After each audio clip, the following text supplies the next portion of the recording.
Assalamualaikum warahmatullahi wabarakatuh teman-teman semuanya. Kembali lagi dengan saya Aji Laksono. Nah, kali ini di video ini akan mereview jurnal internasional. Nah, gimana sih hasil reviewnya?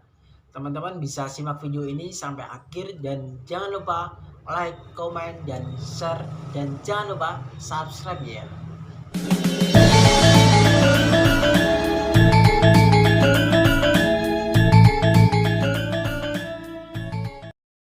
Nah, nama Aji Laksono, NIM 185231120, kelas Perbankan Syariah 6C, mata kuliah Good Governance Business Syariah. Nah, kali ini kita akan mereview jurnal internasional, jurnal ekonomi yang sudah diterjemahkan ke dalam bahasa Indonesia. Jurnal Internasional Ekonomi dan Keuangan. Nah, ini judulnya Intellectual Capital dan Corporate Governance dalam Kinerja Keuangan Perbankan Syariah Indonesia. Penulisnya Sugeng Suroso, Triwidyastuti, M. Nur Salim, dan Irma Setiawati di tahun 2017. Nah, ini tentunya membahas tentang modal intelektual dan tata kelola perusahaan dalam kinerja keuangan perbankan syariah di Indonesia. Seperti itu, teman-teman. Pengetahuan telah menjadi basis pertumbuhan ekonomi daerah dan mengubah pertumbuhan ekonomi produksi sebagai output ke aspek sumber daya sebagai input. Jadi, salah satu faktor penting dalam perekonomian suatu negara adalah modal intelektual. Sehingga investasi dalam modal intelektual akan mendukung pertumbuhan ekonomi dan meningkatkan kinerja ekonomi. Modal intelektual merupakan penopang pertumbuhan ekonomi di negara berkembang.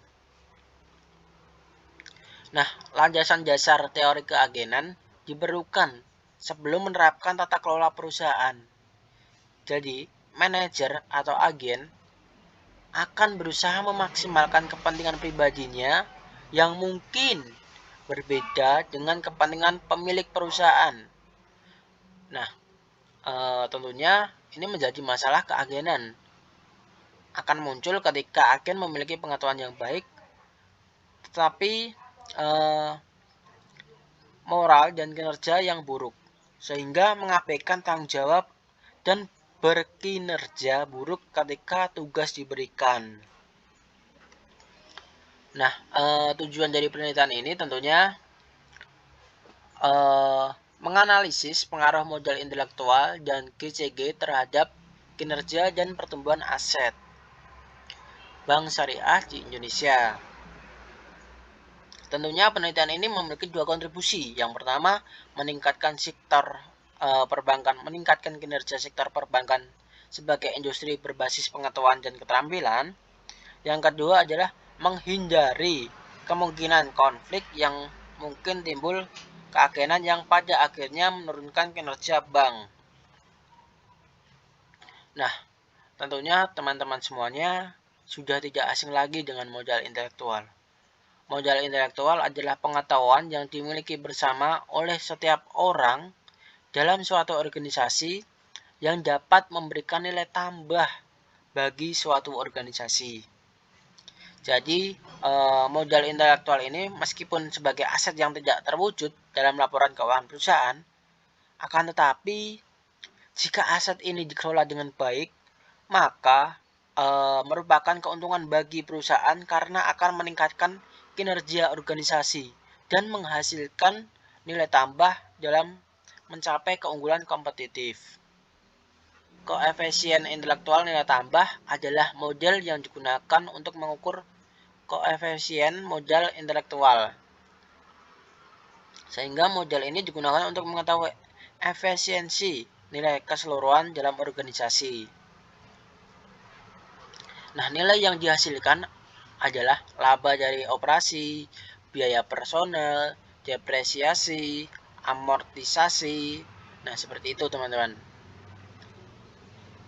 Lalu, kontribusi modal fisik terhadap nilai tambah dihitung sebagai rasio modal fisik yang digunakan untuk nilai yang diciptakan. Jadi, berdasarkan model Skandia HC, atau human capital dan modal struktural atau SC merupakan komponen utama pembentuk modal intelektual.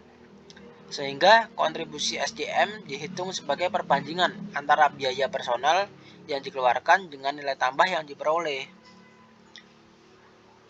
Nah, penelitian ini berfokus pada pengujian empiris model yang dikembangkan berdasarkan landasan teori yang diajukan yaitu variabel modal intelektual dan GCG. Nah, data ini diambil menggunakan data bulanan selama 2012 hingga 2014, sehingga ada 396 observasi. Kemudian variabelnya di variabel intellectual capital ada human capital, structural capital, capital employed. Di bagian corporate governance-nya ada board of sales, board of demographic, board of education, dan board of evaluation. Nah, modal intelektual ini sebagai variabel bebas yang terdiri dari subvarian yaitu HC, SC, dan CE. Nah, kemudian HC adalah elemen yang paling penting dari modal intelektual karena merupakan sumber paling penting dari keunggulan kompetitif yang berkelanjutan. Sedangkan SC merupakan aset strategis yang penting dan berharga, seperti sistem informasi, rutinitas, prosedur, dan database. Sedangkan CE merupakan indikator nilai tambah. Nah, seperti itu teman-teman. Oke, kita lanjut. Nah, pengetahuan telah menjadi basis pertumbuhan ekonomi daerah dan mengubah pertumbuhan ekonomi produksi sebagai output ke aspek sumber daya sebagai input. Sehingga salah satu faktor penting dalam perekonomian suatu negara adalah modal intelektual ini. Nah, investasi dalam modal intelektual akan mendukung pertumbuhan ekonomi nasional dan meningkatkan kinerja ekonomi. Modal intelektual ini merupakan modal penopang pertumbuhan ekonomi di negara berkembang. Nah, di corporate governance sebagai variabel independennya yang terdiri dari BS, Board of Sales, BJ, tadi sudah saya sebutkan juga. Nah, BS adalah suatu mekanisme tata kelola perusahaan yang memberikan kompensasi dan insentif kepada anggota dewan atau eksekutif puncak dengan tujuan meminimalkan konflik keagenan. Nah, dalam penelitian ini BS diukur dengan jumlah direksi dari perusahaan. Oke, next, demografinya keragaman terdiri dari seperti jenis kelamin, usia, dan etnis. Nah, dewan komisaris yang memiliki latar belakang pendidikan bisnis biasanya berpengaruh pada pengetahuannya. Walaupun tidak wajib bagi pelaku usaha untuk memiliki pendidikan bisnis, namun lebih baik jika dewan komisaris memiliki latar belakang pendidikan bisnis. Nah, tata kelola yang baik pertumbuhan dewan komisaris yang efektif karena harus mengevaluasi dan menilai kinerja manajemen yang setidaknya setahun sekali. Oke, next. Nah, kesimpulannya, penelitian ini menemukan bahwa ROA Bank Syariah di Indonesia dipengaruhi oleh HCSC, CE, BS, dan BD, dan BE. Sedangkan AG, Perbankan Syariah di Indonesia, terkena BD dan BE. Hal ini sangat menarik. Dalam penelitian ini adalah HC berpengaruh terhadap ROA, namun tidak berpengaruh terhadap AG pada bank syariah. Hal ini menunjukkan bahwa bank syariah memiliki HC yang rendah karena kurang didukung oleh modal intelektual, modal emosional, modal sosial, modal ketabahan, modal moral, dan modal kesehatan. Oleh karena itu, bank syariah diharapkan dapat menerapkan nilai-nilai mikro bagi sumber daya manusianya, sehingga profitabilitas dan AG dapat tercapai. Nah, demikian juga BD terhadap efek negatif pada ROA dan AG. BD ditunjukkan oleh usia dewan, di mana usia dapat dianggap sebagai tingkat pengalaman dan pengambilan resiko.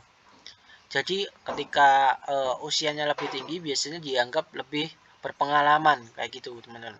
Jadi dewan direksi yang lebih muda cenderung terlihat dalam strategi beresiko daripada dewan direksi yang lama.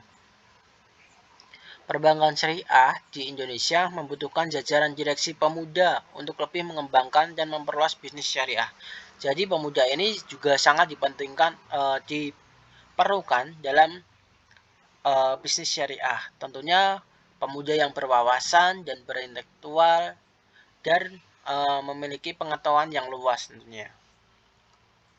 Nah, mungkin itu dari saya. Apabila ada kurang lebihnya, baik tutur kata ataupun ucapan saya yang kurang berkenan atau banyak salahnya, saya pribadi mohon maaf yang sebesar-besarnya. Mungkin cukup sekian dan terima kasih. Wassalamualaikum warahmatullahi wabarakatuh.